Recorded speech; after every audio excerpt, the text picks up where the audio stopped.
Assalamualaikum warahmatullahi wabarakatuh. Selamat datang di channel Kesimpulan Hidup.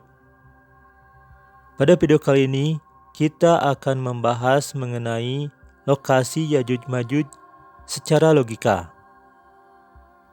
A'udzubillahi minasyaitonirrajim. Bismillahirrahmanirrahim. Banyak spekulasi mengenai keberadaan Yajuj Majuj. Lalu, sebenarnya di manakah posisi Yajuj Majuj?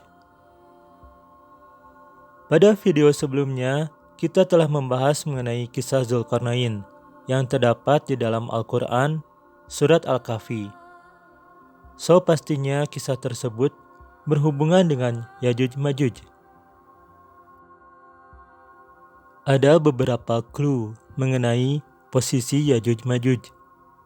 Pertama, di dalam Surat Al-Kahfi, yaitu pada ayat 90, disebutkan bahwa hingga ketika dia telah sampai tempat naik matahari, dia, yaitu Zulkarnain, telah menemukannya, yaitu matahari.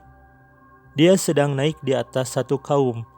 Tidak kami menjadikan pada mereka dari bawahnya, yaitu matahari, sebuah pelindung. Tidak ada pelindung dari matahari, mungkin pada zaman sekarang bisa ditafsirkan sebagai lapisan ozon. Lapisan ozon berfungsi sebagai perisai tak kasat mata dan melindungi kita dari radiasi ultraviolet atau UV yang berbahaya dari matahari. Posisi daerah yang tidak terlindung matahari ini ketika tola'a atau ketika matahari naik, yang berarti akan mendekati daerah matahari terbit, atau mendekati daerah di mana terdapat kaum di bawah penghalang dari Yajuj Majuj. Lalu, di manakah lubang ozon ini? Lokasi lubang ozon yang pernah terdeteksi berada di atas kutub utara. Lubang ozon ini pada dasarnya adalah gejala dari persoalan penipisan ozon yang lebih besar. Tetapi lubang ozon di atas kutub utara kadang-kadang tertutup karena siklus tahunan lokal, bukan penyembuhan jangka panjang. Apakah lokasi Yajuj Majuj berada setelah kutub utara? Wallahu a'lam bishawab. Clue yang kedua terdapat pada Quran Surat Al-Anbiya ayat 96. Hingga ketika telah dibuka Yajuj Majuj dan mereka dari segala tempat yang tinggi, mereka akan turun dengan cepat. Ayat tersebut mendadakkan bahwa Yajuj Majuj kemungkinan berada atau melewati dataran tinggi, bukan keluar dari dalam tanah. Clue yang ketiga terdapat pada hadis riwayat Bukhari nomor 3099. Telah bercerita kepadaku Ishaq bin Nashr, telah bercerita kepada kami Abu Usamah dari Al-Amashi, telah bercerita kepada kami Abu Salih dari Abu Sa'id Al-Khudri radhiyallahu anhu.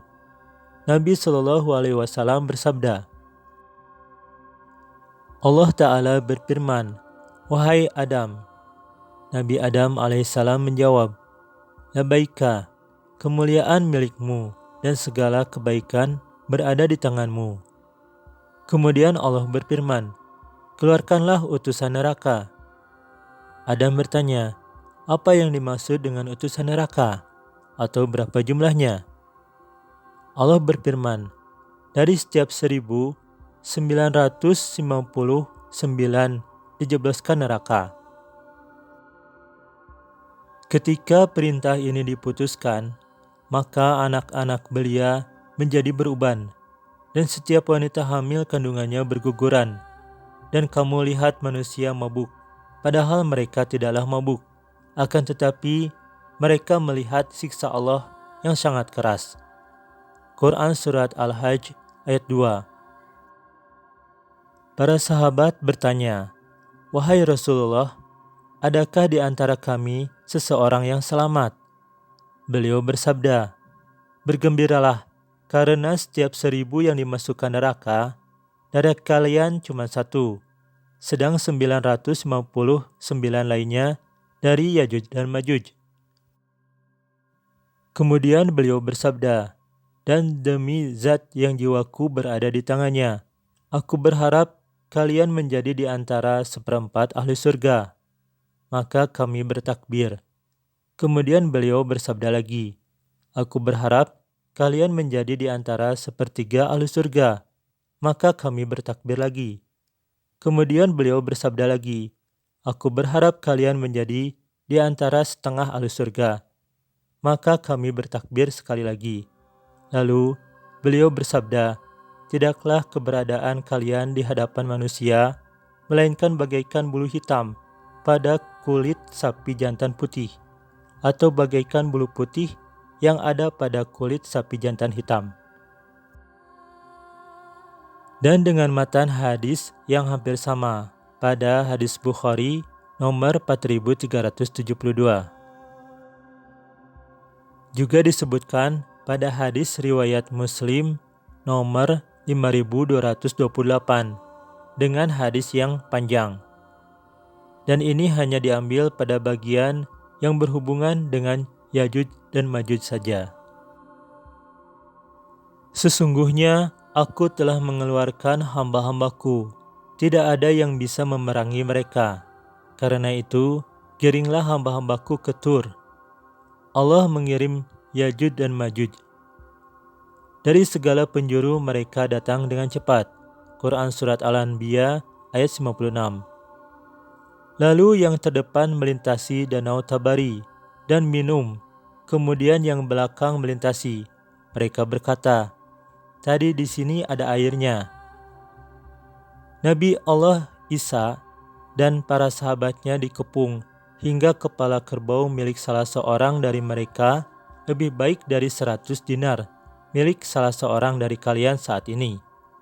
Lalu Nabi Allah Isa dan para sahabatnya menginginkan Allah mengirimkan cacing di leher mereka.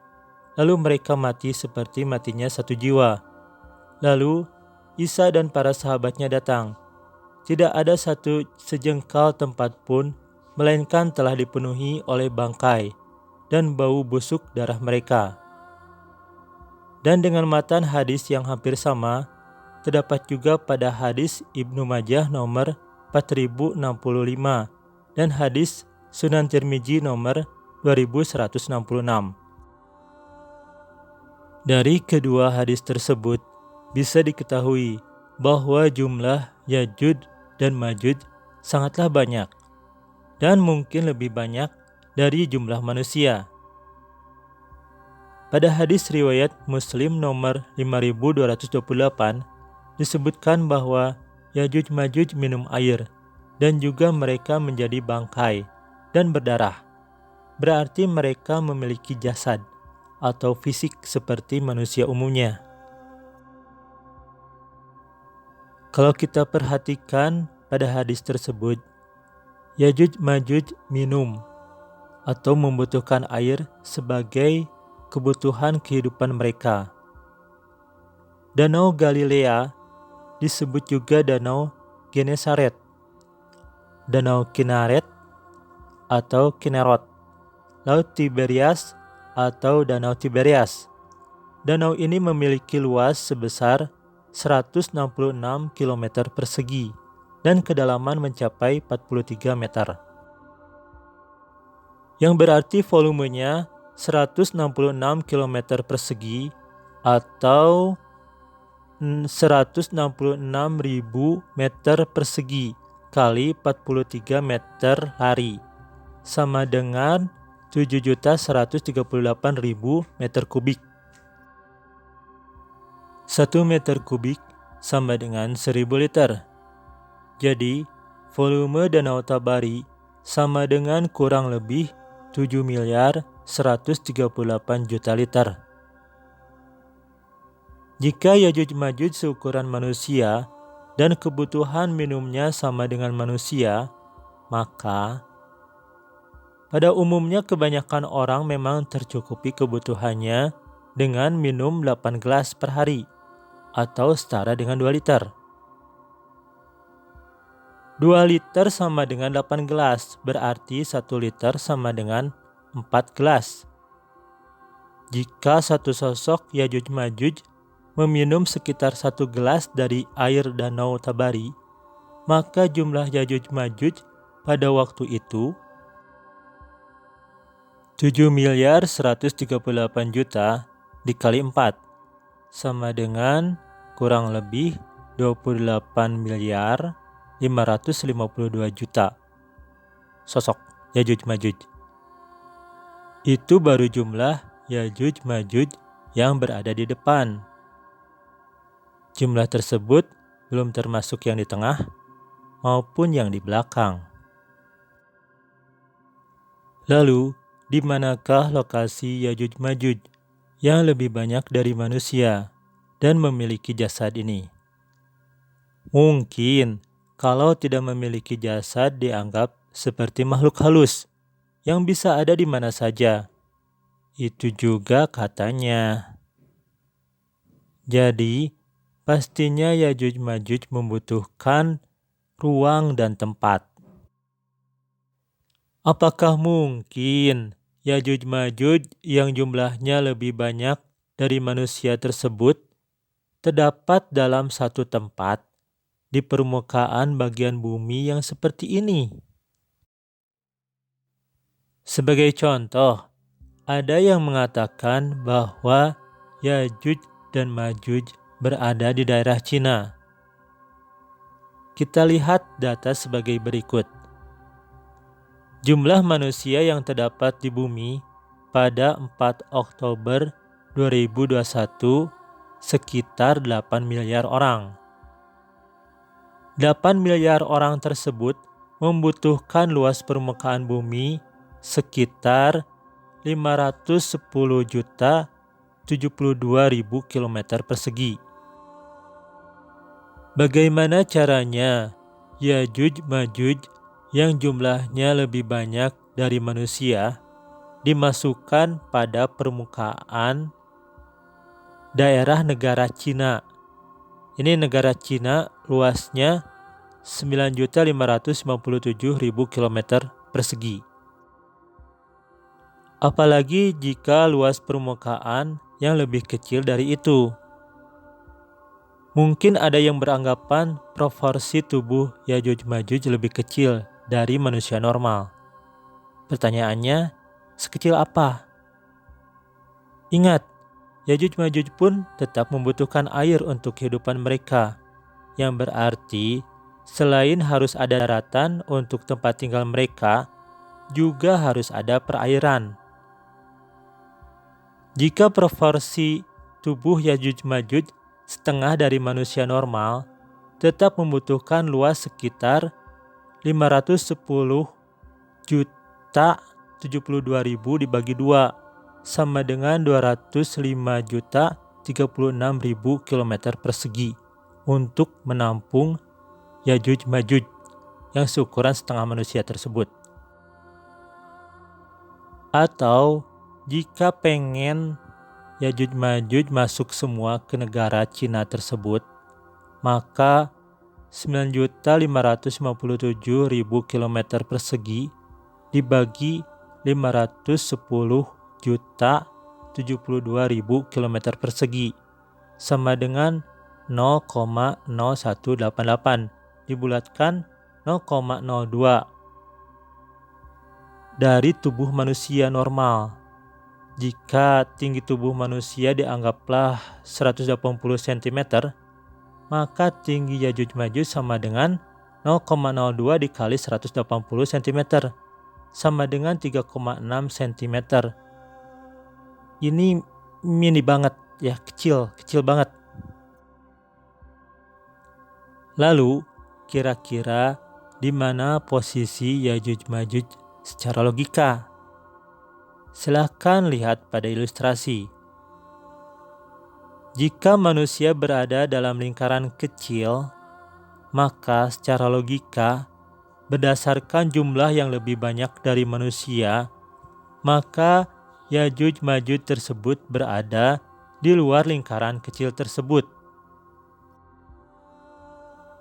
Secara logika, Yajuj Majuj berada tetap di permukaan bumi, tetapi mungkin berada di permukaan bumi yang lain, di luar daerah bumi manusia berada. Apakah peta Terra Infinita menjadi peta yang logis mengenai keberadaan Yajuj Majuj? Wallahu a'lam bishawab.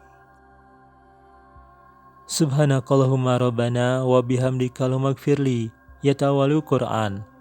Konten ini hanya berbagi ilmu. Maaf jika dalam pembahasannya masih banyak kekurangan dan terdapat kesalahan. Terima kasih sudah menonton video ini. Semoga kita semua dalam keadaan sehat, jiwa dan raga, juga menjadi pribadi yang lebih baik. Wassalamualaikum warahmatullahi wabarakatuh.